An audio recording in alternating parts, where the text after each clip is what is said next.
જય શ્રી કૃષ્ણ, જય મોગલ. કેમ છો બધા? મજામાં? શ્રી આહિર યુટ્યુબ ચેનલમાં તમારું હાર્દિક સ્વાગત છે. હું છું રાધા આહિર અને આજે અમે જઈ રહ્યા છીએ શ્રવણ કાવડિયા ધામ, જે જામનગરથી 6 કિલોમીટર દૂર આવેલું છે. બહુ જૂનું મંદિર છે. ત્યાં આપણે સાથે મળીને દર્શન કરશું. જય મોગલ. ચલો શ્રવણ કાવડિયા ધામ.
જય શ્રી કૃષ્ણ, જય મોગલ.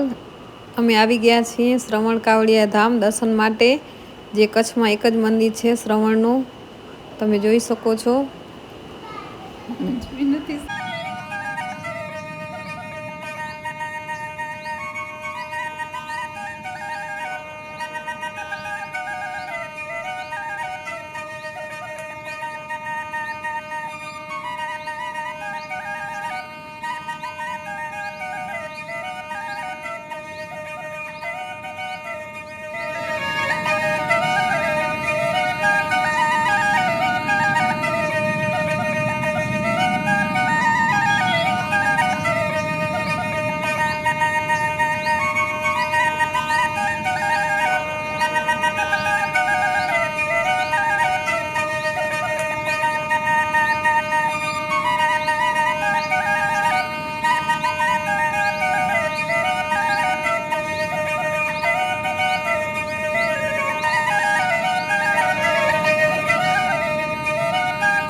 શ્રી શ્રવણ કાવડિયા ધામનો ઇતિહાસ સમજાવશે ગાદીપતિ નરોત્તમ ગિરી બાપુ. તો શરણકુમાર રામાવતારથી પહેલાં થઈ ગયા છે. બરાબર. આજે એને 16 લાખ વર્ષ થવા આપણા જૂના મંદિરો બે કોટેશ્વર રામાવતારથી પહેલાં મંદિરો બન્યા કૃષ્ણ ભગવાન ગયા પછી. બરાબર. તો શરણકુમારે માતા પિતાને 68 તીર્થ કરાવ્યા. 67 તીર્થને ઉત્તર ભારત અને દક્ષિણ ભારતના કરાવી છેલ્લું તીર્થ કોટેશ્વર. બધી યાત્રા કરી આવો, અમરનાથ જઈ આવો છે, ચારધામ જઈ આવો છે, પાકિસ્તાન ઇંગ્લેન્ડ જઈ આવો, પણ જ્યાં સુધી કોટેશ્વર ન પહોંચ્યો તો ક્યાં ગયા હતા? ક્યાંય નહીં. અને શરણકુમાર જે ભાડુમાં ગયું એ પણ આજે માંડવી તાલુકામાં ભાડિયા ગામ આજે પણ મોજૂદ છે. આજે એના બગીચા તળાવ બધું અહીંયા છે. આ તો લાસ્ટ યુગ છે. આજે બગીચામાંથી તમે લાકડું ન ઉપાડી શકો. આ કલયુગમાં એનાથી મોટો ચમત્કાર કેટલો હોય. તો અનાદિકાળથી આપણી ભારતની પરંપરા કે જે મહારાષ્ટ્ર ઋષિમુનિઓ તેમજ સંતોએ જાળવી રાખી છે અને અત્યારે પણ ઋષિઓને સંતોએ જાળવી રાખી છે. જ્યારે જ્યારે પૂર્ણ પરમાત્મા આપણી ભારતની ભૂમિ અંદર જ્યારે અવતારો ધારણ કર્યા છે ત્યારે દેવલોકોને પણ એ સંતોને ઋષિમુનિ અમૃતના પીસ પાયા છે. દેવલોકોને માગણી કરી છે અમારે મૃત્યુલોકમાં જન્મ લેવો છે, અમને કંઈક પ્રેરણા આપો. તો દાખલાઓ આપણી પાસે મોજૂદ છે કે રામાવતાર વખતે વશિષ્ઠ અને વિશ્વામિત્ર ઋષિનું જ્ઞાન પ્રદાન થયું. કૃષ્ણ અવતારમાં સંદીપની અને ગર્ગ જેવા માનસીનું જ્ઞાન પ્રદાન રહ્યું. એ જ અરસાની અંદર ગંગા નદીના મંદારની ઘાટ ઉપર ઋષિરાજ શાંતિમન તપ કરી ગયા.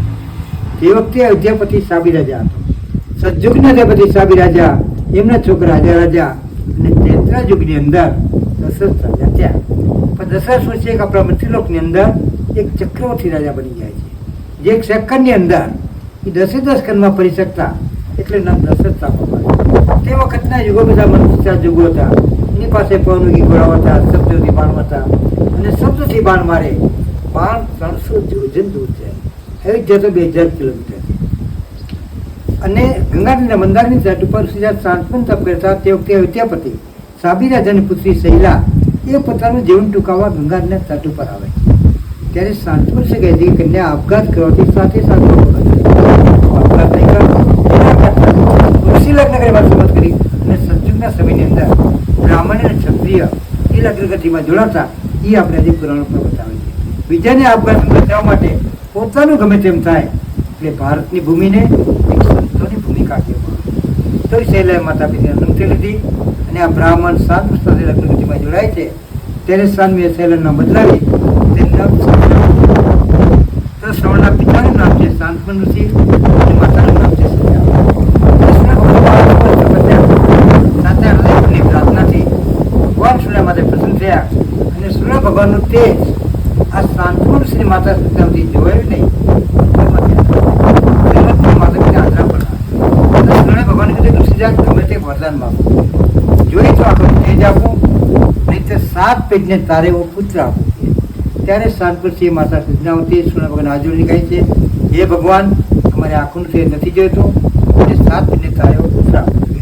ત્યારે સૂર્ય ભગવાને પોતાના ઘોડાના કર્ણમાંથી સંજીવની મંત્ર દ્વારા એક છોકરાને ઉત્પન્ન કર્યો.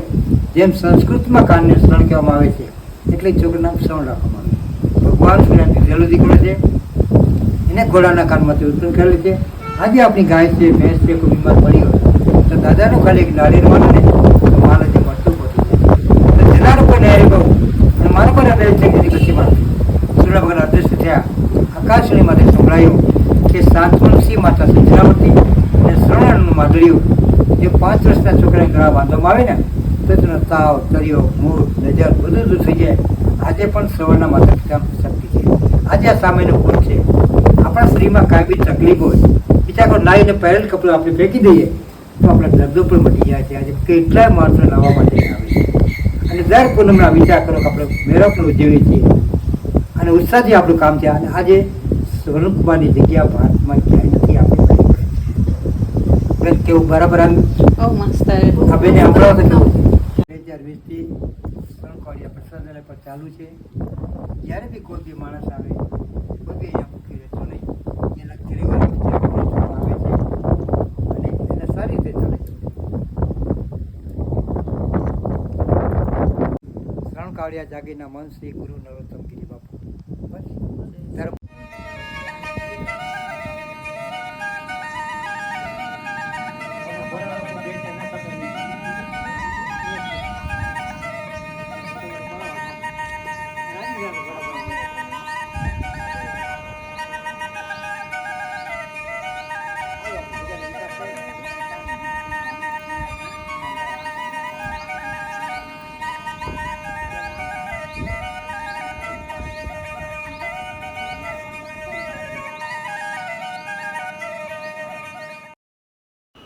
અહીં દર્શન માટે લોકો દૂર દૂરથી આવે છે.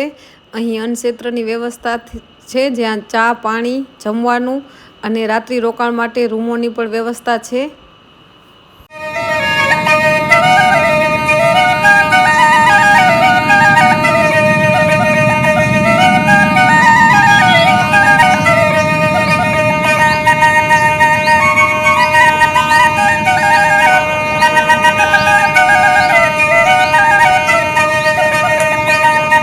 દેશ વિદેશથી પણ લોકો આવે છે, તમે જોઈ શકો છો.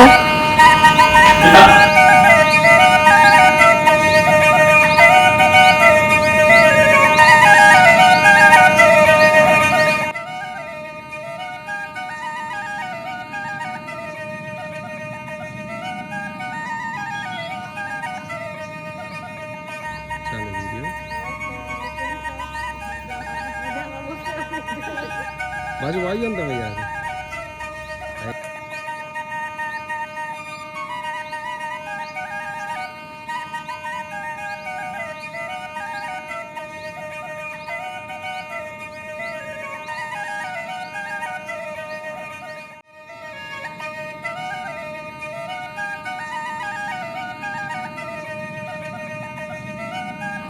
અહીં અન્ન ક્ષેત્રમાં 24 કલાક રસોડું ચાલુ હોય છે અને ઉત્તમ જમવાનું મળે છે.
અહીં આ પાણીના કુંડમાં તમે જોઈ શકો છો કે લોકો દૂર દૂરથી પોતાની માનતા પૂરી કરવા માટે આવે છે અને અહીં સ્નાન કરવાથી દરેક પ્રકારના ચામડીના રોગમાંથી તમને મુક્તિ મળે છે.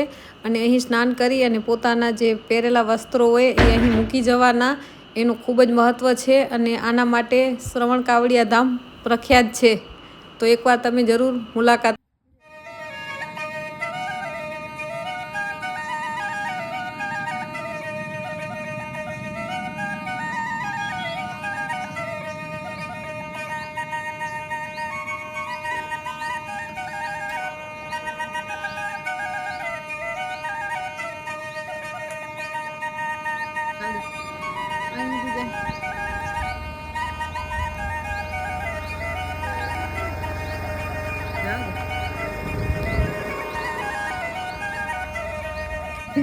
નથી બંધ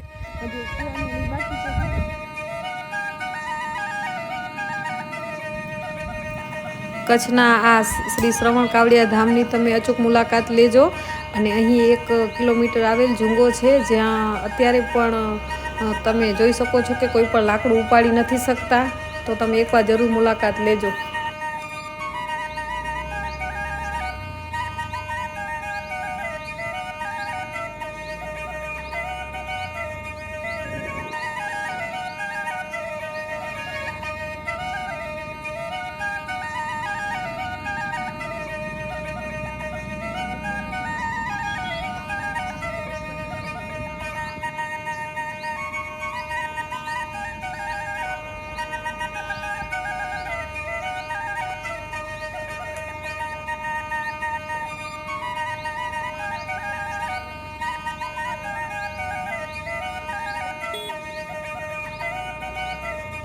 જય મોગલ, જય શ્રી કૃષ્ણ. કેમ છો બધા? મજામાં? શ્રી આહી યુટ્યુબ ચેનલમાં તમારું હાર્દિક સ્વાગત છે. તમને આ અમારો શ્રી શ્રવણ કાવડિયા ધામનો લોગ કેવો લાગ્યો તે કોમેન્ટમાં કહેજો. વધારે અમારો શ્રી આહી યુટ્યુબ ચેનલ સબસ્ક્રાઈબ કરજો. જય મોગલ.